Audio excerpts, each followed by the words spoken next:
अस्सलाम वालेकुम नाज़रीन, हाईटेक न्यूज के खबरनामे में आपका खैर मकदम है। मैं हूं नेहा खान। नजर डालते हैं आज की अहम खबरों पर। हाईकोर्ट के एडवोकेट मोहम्मद हबीब अली खान ने दोपहर 1:30 बजे हाईकोर्ट गेट नंबर 6 पर एहतजाज किया। रिजवान पर वहशियाना हमले के खिलाफ यह एहतजाज किया गया। उन्होंने पुलिस कमिश्नर से मुतालबा किया कि वो मुलजिमान के खिलाफ फौरी कार्रवाई करें और तेलंगाना के चीफ मिनिस्टर रेवंत रेड्डी से एडवोकेट प्रोटेक्शन एक्ट बिल पास करने की दरख्वास्त की। एहतजाज के दौरान तेलंगाना बार एसोसिएशन के सदर ए जगन, सेक्रेटरी ख्वाजा वजारत अली मोहम्मद अजहर समेत दीगर अहलकार भी मौजूद थे। इंसाफ दो। एडवोकेट प्रोटेक्शन एक्ट बंद करो। एडवोकेट प्रोटेक्शन एक्ट बंद करो। पास करो। Advocate protection act bill pass करो। Advocate protection act bill pass करो। इंसाफ दो। We want justice. एडवोकेट के जुल्म हम नहीं सहेंगे। एडवोकेट के ऊपर जुल्म हम नहीं सहेंगे। We want justice. We want justice. We want justice. हबीब रिजवान अल हाशमी और मैं एडवोकेट हबीब रिजवान अल हाशमी, हाईकोर्ट प्रैक्टिसिंग एडवोकेट। मैं सैटरडे नाइट 7:30 को मेरे वाइफ के साथ शॉपिंग मॉल में गया था। वहाँ पर मुझे एक आदमी मेरी आवाज़ सुनता है, सडन पलट के चेहरा देखता है और मैं बहुत ब्रूटल अटैक करता है, जिसमें मेरी लेफ्ट आई पूरी ब्लीडिंग हो गई थी और बहुत अभी भी इंजरी है लेफ्ट में, और लेफ्ट साइड का मेरा year 80% permanent ear drum damage हो चुका है। मुझे नहीं पता क्यों अटैक किया है, क्या वजह थी, किस वजह से थी, लेकिन पुलिस ने उन पर बहुत छोटे सेक्शंस लगाए, 320 वगैरह। जैसा हमारे पूरे बार एसोसिएशन के प्रेसिडेंट, जनरल सेक्रेटरी, सब हमारे बड़ों की जो एक इल्तिजा है कि इनको सीरियस एक्शन में 116 सी और 1173 में बुक करिए, क्योंकि ये एक ब्रूटल अटैक है जिससे मुझे परमानेंट इंजरी हुई और अभी तक मेरे को नहीं मालूम है कि मुझे पे अटैक क्यों किया गया है।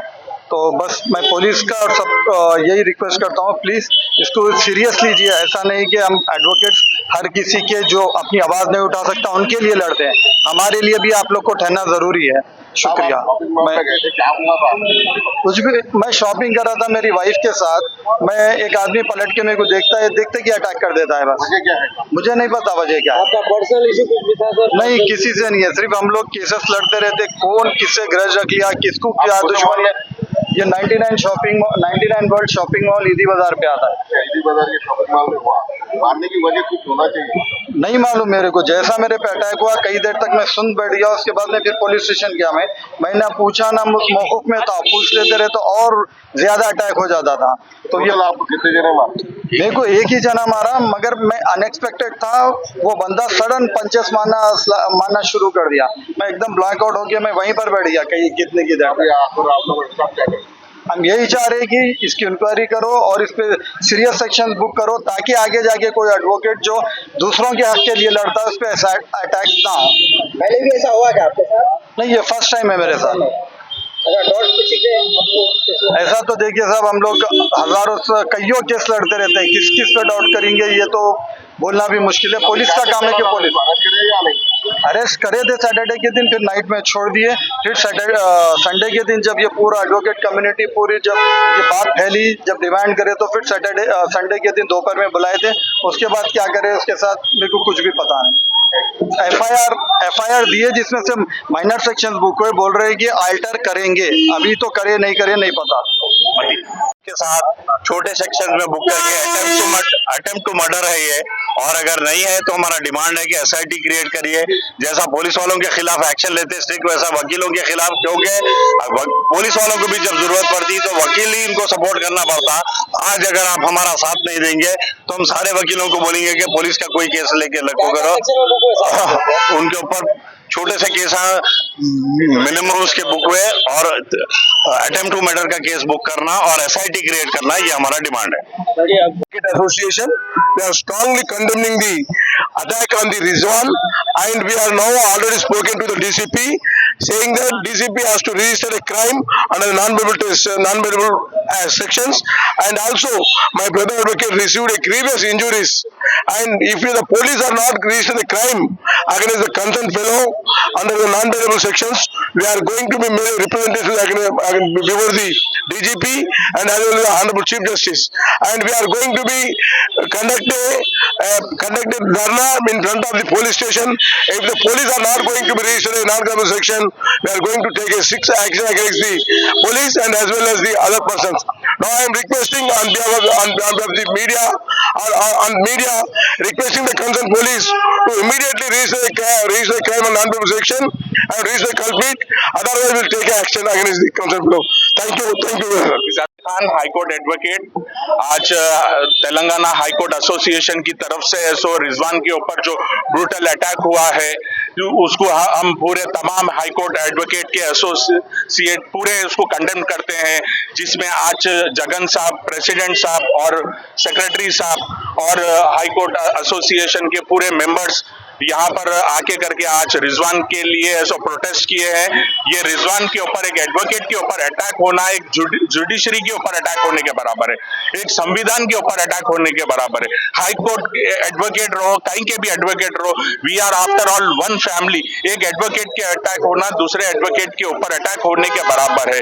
ये इंसिडेंट है सो 99 मॉल में ऐसा इंसिडेंट अकर हुआ है 7:20 PM और इसके अंदर है सो मैं आप पूरी मीडिया का को ऐसो मैं ये बोलना चाहूंगा कि आप लोगों का ताउन था, जो मीडिया है सो रात दिन ऐसो काम करती है, मीडिया हर चीज को ऐसो सही सच्ची न्यूज छापती है, जिसकी वजह से ये फाइनली जाके करके ऐसो ये FIR रजिस्टर्ड हुआ है।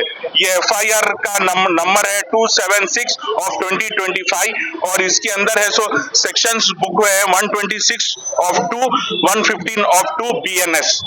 हम ये चाहते हैं कि ये जो एडवोकेट के ऊपर अटैक किया है, जिस तरीके से the way he has punch out, ये है सो एक रिजवान का ईयर ड्रम है सो डैमेज हो गया है नियरली 60% और इसकी सर्जरी करना है। Who will take an responsibility and my Madannapet police station why they have making an delay to registered an FIR।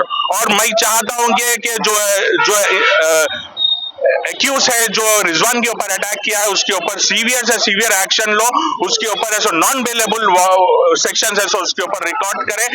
और हम ऐसा हाई कोर्ट एडवोकेट्स कई एडवोकेट्स के ऊपर इससे पहले 26 अगस्त के टाइम पर श्रीनिवास के ऊपर भी अटैक हुआ है, ऐसी कई बार कब तक ऐसा एडवोकेट्स के ऊपर अटैक होते रहेगा।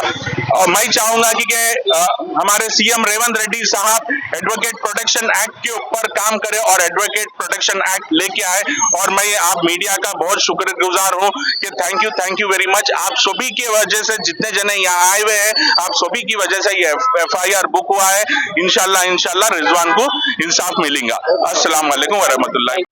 మన మిత్రుడైనటువంటి హాష్మి పైన ఒక గుర్తు తెలియని వ్యక్తి అకారణంగా దాడి చేయడం జరిగింది. ఆ దాడిలో మిత్రుని యొక్క చెవి కంప్లీట్ డిజాబిలిటీ వచ్చేసింది. అది అయినప్పటికీ పోలీసు వాళ్ళు 323, 325, 323 పెట్టి 341 పెట్టి చేతులు దులుపాలని చూస్తున్నారు. పర్మనెంట్ డిజాబిలిటీ ఉన్నప్పుడు, వెపన్ లేనప్పుడు ఏం సెక్షన్ కూడా పెట్టాలని తెలియని పరిస్థితిలో పోలీసులు ఉన్నాడు. వాళ్ళకు మేమే చెప్పాల్సిన పరిస్థితి వస్తుంది. సార్ దయచేసి ఒక్కసారి మీరు 116C చూడండి, 117(3) చూడండి. ఒక వ్యక్తికి వెపన్ లేకున్నా గ్రీవియస్ హార్ట్ అయి పర్మనెంట్ డిజాబిలిటీ వచ్చినప్పుడు ఖచ్చితంగా అది మోర్ దాన్ 7 years అబోవ్ కేసే బుక్ అవుతుంది. మీరు బిలో 7 years కేసు పెట్టి అతన్ని వదిలేయాలని చూస్తున్నారు, కానీ మేము మాత్రం ఊకునేది లేదు. అతన్ని ఇమీడియట్లీ రిమాండ్ చేసి మీరు రిమాండ్ చేయాల్సిన బాధ్యత మీ పైన ఉన్నది. గతంలో కూడా ఎంతో మంది న్యాయవాదులపై దాడులు జరిగినాయి, కొంతమంది ప్రాణాలు కూడా కోల్పోయినరు. వామన్ రావు అయితే ఏంది, నాగమణి అయితే ఏంది, ఇంకో మల్లారెడ్డి అయితే ఇలాంటి అశోక్ రెడ్డి ఎంతో మంది ప్రాణాలు కూడా కోల్పోయినరు. ఇలాంటి చూస్తున్నాము. ఇప్పటికైనా ప్రభుత్వాలు కళ్ళు తెరిచి, మేము పనిచేసే న్యాయవాదులకి రక్షణ లేనప్పుడు మీరు మా కోసం ఒక రక్షణ చట్టం తెచ్చి, 41 చట్టం తెచ్చి, మీరు అడ్వకేట్ ప్రొటెక్షన్ చట్టం తెచ్చి ఇమ్మీడియట్లీ వెంటనే అడ్వకేట్లను కాపాడాల్సిన బాధ్యత మీ పైన ఉంది. మీరు ఇలా చేయని పక్షంలో మేము అసెంబ్లీ ముట్టడి అయితే ఏంది, ఇందిరా పార్క్ ధర్నా చేయడానికి మేము సిద్ధంగా ఉన్నాము. ఇంకోటి దయచేసి బార్ అసోసియేషన్ మెంబర్స్ మీరు అతనికి బెయిల్ మాత్రం ఎవరైతే మీ దాని మీద రిజల్యూషన్ పాస్ చేసుకోండి. మీరు మన మీద దాడులు జరిగినప్పుడు మనకే ప్రొటెక్షన్ లేనప్పుడు వాళ్ళని విడిపేయడం కూడా మంచిది కాదని కూడా నేను మీ అందరు తెలియజేస్తున్నాను. వెంటనే అడ్వకేట్ ప్రొటెక్షన్ యాక్ట్ బిల్లు పెట్టాలని డిమాండ్ చేస్తూ ఇతనికి న్యాయం చేయాలని, దోషులను వెంటనే శిక్షించాలని నేను పోలీసులకు నేను డిమాండ్ చేస్తున్నాను. లేని పక్షంలో పరిణామాలు మేము ధర్నాలు రాస్తారోకలు కూడా చేయడానికి సిద్ధంగా ఉంటామని నేను తెలియజేస్తున్నాను. వాళ్ళు మీరు పెట్టింది 341 ఐపీసీ సెక్షన్ ప్రకారం 341 పెట్టినారు, 323 దానికి శిక్ష ఒక 1 year ఉన్నది.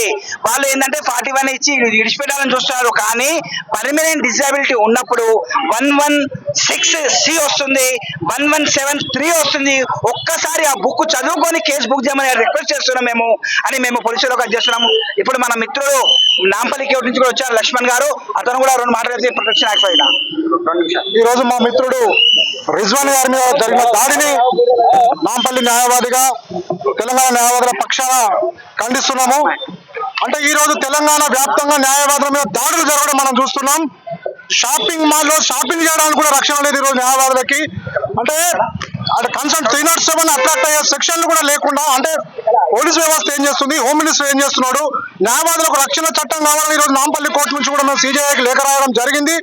రిజ్వాన్ దాడిని ఖండిస్తున్నాము. అవసరమైతే అడ్వకేట్లు ఏ విధంగా దేశవ్యాప్తంగా కొట్లాడి డాక్టర్లు ఏ విధంగా అయితే ప్రొటెక్షన్ యాక్ట్ తెచ్చుకున్నారో దేశవ్యాప్తంగా ఇలా దాడి రాకపోతే మాత్రం రిజ్వాన్ దాడిని మేము ఖండిస్తూ తెలంగాణ వ్యాప్తంగానే కాదు దేశవ్యాప్తంగా కూడా అడ్వకేట్లు విధులు బహిష్కరించి అడ్వకేట్ ప్రొటెక్షన్ యాక్ట్ తెచ్చే వరకు పోరాడతాం. ఇలాంటి దాడులను మాత్రం మేము నిరసిస్తున్నాం. రిజ్వాన్ కు మద్దతుగా తెలంగాణ సమస్త న్యాయవాదులకు నిలుస్తుంది. రిజ్వాన్ మీద దాడికి నిరసనగా తెలంగాణ వ్యాప్తంగా న్యాయవాదులు మేము నిరసన వ్యక్తం చేస్తున్నాం, దీన్ని ఖండిస్తున్నాం. लॉयर के ऊपर एक अटैक हुआ, ब्रूटल अटैक है, ये अटेम्प्ट टू मर्डर है, ये डेलिबरेटली इंटेंशनली एक एडवोकेट है बोल के मालूम होने पर भी मार के उनको घायल कर दिए। उनके वाइफ के साथ उन्होंने अपना काम कर रहे थे, उनके तरफ भी नहीं देखे। ये कंप्लेंट था, पुलिस वाले ने ये कंप्लेंट को इग्नोर करते हुए जस्ट उन लोगों ने वो क्रिमिनल साथ एंटरटेन कर लेते हुए क्रिमिनल साहब को उनको बिठा के बात करके उनके बाद इंक्वायरी करते, कल आओ आ जाओ बोल के उन लोगों का ऐसा करना पुलिस का बहुत ही नाकामयाबी है, पुलिस का इनएफिशिएंसी है। जो एडवोकेट अगर जो काम लोगों के लिए कर रहे हैं, क्योंकि कोई एडवोकेट अपने लिए काम नहीं कर रहा, किसी के लिए काम कर रहा, किसी के सर्वाइवल के लिए काम कर रहा, सोसाइटी के बेटर सोसाइटी के लिए काम कर रहे एडवोकेट्स। ये एडवोकेट्स पे कंटिन्यूसली अटैक हो रहे, कंटिन्यूसली गवर्नमेंट को रिप्रेजेंटेशन देते जा रहे हम लोग, और प्रोटेक्शन एक्ट देने का वादा करे। बीजेपी गवर्नमेंट सेंट्रल में भी रिप्रेजेंट करे, अमित शाह साहब को रिप्रेजेंट करे, यहाँ पे भी रेवंत रेड्डी साहब को रिप्रेजेंट करे। आज के दिन भी कोई ज्यादा अहमियत नहीं दी, इसको सीरियस ले लेके पूरे लॉयर्स कितने की बार धरना करे, कितने लोग ब्रूटली मर्डर भी हो गया, लोगों को इनोसेंट एडवोकेट्स मर गए। लिहाजा ये बहुत सीरियस मैटर है। हमारे जगन साहब प्रेसिडेंट साहब यहाँ पे इमीडिएटली रिएक्ट होके DCP को फोन करके उनको ये करे, थोड़ा रिएक्शन हुआ, उसके बाद भी अगर कोई नहीं लिए तो 307 अगर केस बुक नहीं करके और सीरियसली इन्वेस्टिगेशन नहीं करे तो पूरे लोग सीरियसली हम लोग धरना करेंगे और कोर्ट्स भी बंद करेंगे। Thank you.